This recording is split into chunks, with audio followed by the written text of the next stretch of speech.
សាមគ្គីខ្មែរឈ្នះសាមគ្គីខ្មែរខ្លាំងគឺជារឿងត្រឹមត្រូវណាស់បងហើយក៏ជាអ្វីដែលខ្ញុំចង់បានខ្លាំងជាទីបំផុតព្រោះការសាមគ្គីនេះវានាំឲ្យយើងឈ្នះសត្រូវឈ្លានពានរបស់យើងមិនថាសត្រូវនោះធំសត្រូវនោះតូចសត្រូវនោះខ្លាំងកម្រិតណាទេនៅពេលដែលយើងមានសាមគ្គីភាពផ្ទៃក្នុងហើយគឺយើងនឹងមានសក្តានុពលខ្លាំងណាស់គឺយើងនឹងឈ្នះនៅពេលដែលយើងឈ្នះយើងនឹងរស់នៅបានសុខសេនសានហើយការឈ្នះរបស់យើងនេះគឺយើងសំដៅទៅលើការពារទឹកដីប្រទេសជាតិរបស់យើងឲ្យស្ថិតស្ថេរគង់វង្សជាដរាបតរៀងទៅមិនមែនឈ្នះទៅយកទឹកដីគេទេនោះមិនមែនជាអ្វីដែលយើងចង់បានឡើយអ្វីដែលយើងចង់បានគឺរក្សានៅទឹកដីរបស់យើងដែលមានសពថ្ងៃនេះឲ្យស្ថិតស្ថេរគង់វង្សជារៀងដរាបហើយពលរដ្ឋទាំងអស់រស់នៅក្នុងស្រុកខ្មែររស់នៅក្នុងទឹកដីខ្មែរនេះគឺរូបសានទាំងអស់គ្នា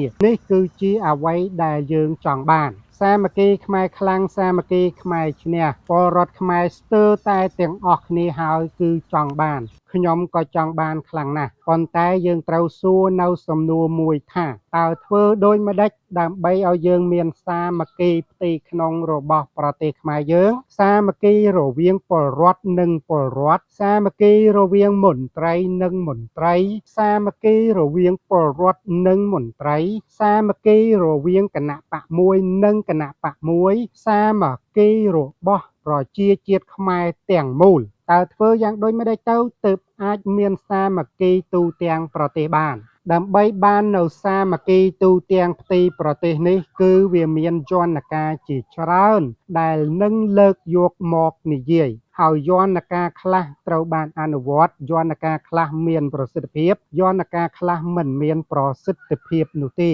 ប៉ុន្តែនៅក្នុងយន្តការទាំងអស់នោះគឺមានតែចំណុចមួយដែលជាយន្តការសំខាន់ខ្ញុំលើកយកមកបង្ហាញនោះគឺការមិនប្រកាន់ខ្លួនមិនតែងតាំងខ្លួនធ្វើជាអាទិទេពមិនតែងតាំងខ្លួនធ្វើជាអ្នកខ្លាំងកំពូលគឺតែងតាំងខ្លួនត្រឹមតែជាមនុស្សដើម្បីរស់នៅសុខសេនសានសប្បាយសបាយគឺផ្ដល់នៅសេចក្តីសុខឲ្យដល់អ្នកដទៃគ្រប់គ្នាអាចរស់នៅបានពេលនោះគ្មាននិន្នាការអាទិទេពគ្មាននិន្នាការទាសករគឺរស់នៅបានសុខសាន្តទាំងអស់គ្នាបើរស់នៅបានសុខសាន្តទាំងអស់គ្នាហើយវាគ្មានការបែងចែកគ្មានការកាប់សម្លាប់អ្វីទៀតទេយោងតាមចិត្តសាស្ត្ររបស់មនុស្សគឺបានបញ្ជាក់ថាតម្រូវការរបស់មនុស្សសំខាន់បំផុតគឺការរស់នៅសុខសាន្តហ្នឹងហើយគ្មានស្អីលើសអំពីការរស់នៅសុខសាន្តនោះទេប៉ុន្តែដោយឡែកមានបុគ្គលមួយចំនួនខ្លាំងរួចហើយចង់ក្តោបក្តាប់លើជីវិតអ្នកដទៃហើយយកជីវិតអ្នកដទៃឲ្យស្ថិតនៅក្រោមបាតជើងរបស់ខ្លួនដូចជាប្រទេសខ្មែរយើងនាជំនាន់មុនគេថាខ្ញុំព្រះករុណាសូមរស់នៅក្រោមល្អងធូលីព្រះបាទមានន័យថាយកជីវិតរបស់អ្នកដទៃហ្នឹងឲ្យរស់នៅក្រោមបាតជើងរបស់ខ្លួនក្រោមបាតជើងហើយក្រោមល្អងធូលីទៀតល្អងធូលីដែលជាប់នៅបាតជើងគឺវាទៀបសម្បើមណាស់មនុស្សមួយខ្ពស់មហាសែនខ្ពស់កប់ពពកចំណែកឯអ្នកផ្សេងវិញទៀបរហូតទៅដល់ក្រោមបាតជើងហើយថោកជាងធូលីនៅបាតជើងទៀតសូមរស់ក្រោមល្អងធូលីព្រះបាទវាទៀបខ្លាំងណាស់និន្នាការមួយខ្ពស់កប់មេឃមួយទៀបដល់បាដាតនិន្នាការនេះគឺជានិន្នាការបង្កើតឲ្យមានសង្គ្រាមផ្ទៃក្នុងកើតឡើងហេតុអ្វីបានសង្គ្រាមផ្ទៃក្នុងវាកើតឡើងគឺដោយសារតែមនុស្សដែលរងគ្រោះក៏គេត្រូវការរស់ដែរគេចង់បានរស់នៅសុខសេនសានសប្បាយសប្បាយដែរដោយដែលខ្ញុំបានបញ្ជាក់អញ្ចឹងសារជាតិរបស់មនុស្សគឺត្រូវការរស់នៅសុខសាន្តសប្បាយសប្បាយរុងរឿងមិនត្រូវការរស់នៅលំបាកវេទនាឡើយនៅពេលដែលគេជួបនៅភាពលំបាកវេទនាគេសុខចិត្តដូរជីវិតដើម្បីបានសេចក្តីសុខហើយដូច្នេះហើយសង្គ្រាមវាត្រូវតែផ្ទុះដូច្នេះហើយគ្មានទេសាមគ្គីភាពដូច្នេះហើយផ្ទៃក្នុងត្រូវតែបែកបាក់ដូច្នេះហើយភាពមហន្តរាយត្រូវតែកើតឡើងបងប្អូនមានចាំរឿងមួយទេរឿងគីង្គក់និងកង្កែបត្រីនាំគ្នាទៅធ្វើសង្គ្រាមទម្លាក់ព្រំ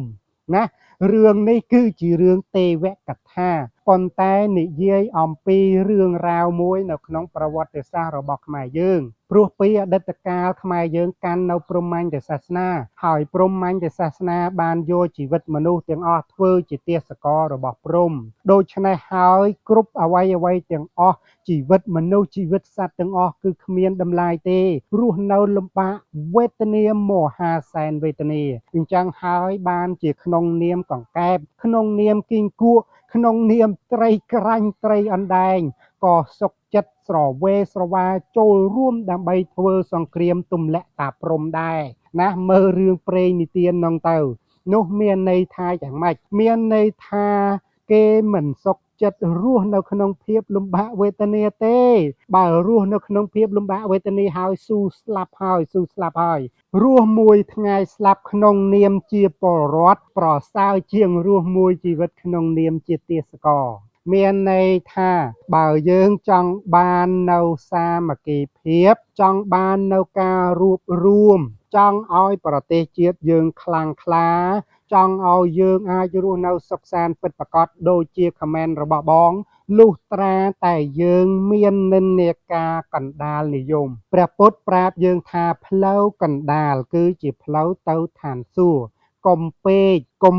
កកុំលោភលន់ពេកកុំចង់ខ្លាំងលើសគេជាអាទិទេពពេកទុកឲ្យគេរស់នៅបានសុខសាន្តផងទៅគ្មាននរណាគេបង្ករឿងគ្មាននរណាគេបង្កហេតុទេគ្មាននរណាគេប្រឆាំងទេគ្មាននរណាគេតតាំងទេគ្មាននរណាគេសម្លាប់ទេរស់នៅសុខសាន្តទាំងអស់គ្នានោះសាមគ្គីភាពវានឹងកើតឡើងហើយអាហ្នឹងគឺជាចំណុចចិត្តសាស្ត្រមិនមែនជាទ្រឹស្ដីទេប៉ុន្តែវាជាក្បួនចិត្តសាស្ត្រចិត្តសាស្ត្ររបស់មនុស្សវាបានបញ្ជាក់មកអញ្ចឹងហើយបើចង់ដឹងអំពីចិត្តសាស្ត្ររបស់មនុស្សអាចទិញសៀវភៅអរិយប្រទេសទៅមើលបានព្រោះសៀវភៅនេះក៏មាននិយាយអំពីចិត្តសាស្ត្ររបស់មនុស្សដែរចិត្តសាស្ត្ររបស់មនុស្សមាន5ប្រភេទហើយចិត្តសាស្ត្រសំខាន់ដែលខ្ញុំនិយាយហ្នឹងគឺចង់រស់នៅសុខសាន្តអង់គ្លេសគេហៅថា basic need វាមាន4តម្រូវការជីវិតណាខ្ញុំមិនបកស្រាយទេមាននៅក្នុងនេះហើយអញ្ចឹងសរុបសេចក្តីឆ្លើយតបទៅខមមិនបើចង់ឲ្យប្រទេសជាតិរីកចម្រើនចង់ឲ្យរស់នៅសុខសាន្តចង់ឲ្យយើងខ្លាំងក្លាគឺត្រូវការនៅសាមគ្គីភាពដូចដែលខមមិនបានលើកឡើងហើយដើម្បីឲ្យមានសាមគ្គីភាពពិតប្រាកដទាល់តែយើងនឹងប្រកាន់នៅនិន្នាការកណ្ដាលនិយមមិនតាំងខ្លួនយើងឲ្យវាពេកគឺត្រឹមតែចង់រស់នៅបានសុខសាន្តសប្បាយសប្បាយដូចគ្នាទៅឲ្យអ្នកដទៃសុខសាន្តដែរយើងសុខសាន្តដែរពេលដែលយើងផ្ដល់ស្នាមញញឹមដល់គេញញឹមដាក់យើងឲ្យគេសុខសាន្តដាក់យើងណាបើបងប្អូនចង់ដឹងសាកមើលទៅយើងសាកមុខកញ្ញូដាក់គេមកសួរថាតើគេញញឹមដាក់យើងទេអត់ទេគេនឹងមុខកញ្ញូដាក់យើងហើយបើយើងញញឹមដាក់គេរកតែដាក់គេនឹងញញឹមគេនឹងរកតែដាក់យើងវិញហើយដូច្នេះបើយើងផ្ដល់សេចក្តីសុខដល់គេនឹងផ្ដល់សេចក្តីសុខដល់យើងបើយើងចាប់ដៃគេនឹងចាប់ដៃយើងគេមិនយកកបិតមកកាប់យើងទេបើយើងចាប់ដៃគេហើយនោះចង់ឲ្យមានសាមគ្គីភាពទាល់តែយើងប្រកាន់និន្នាការកណ្ដាលនិយមជួបជាមួយនឹងខ្ញុំបាទរ៉េនសុខានៅវីដេអូក្រោយបន្តទៀតហើយកុំភ្លេចជាវសភៅអរិយប្រទេស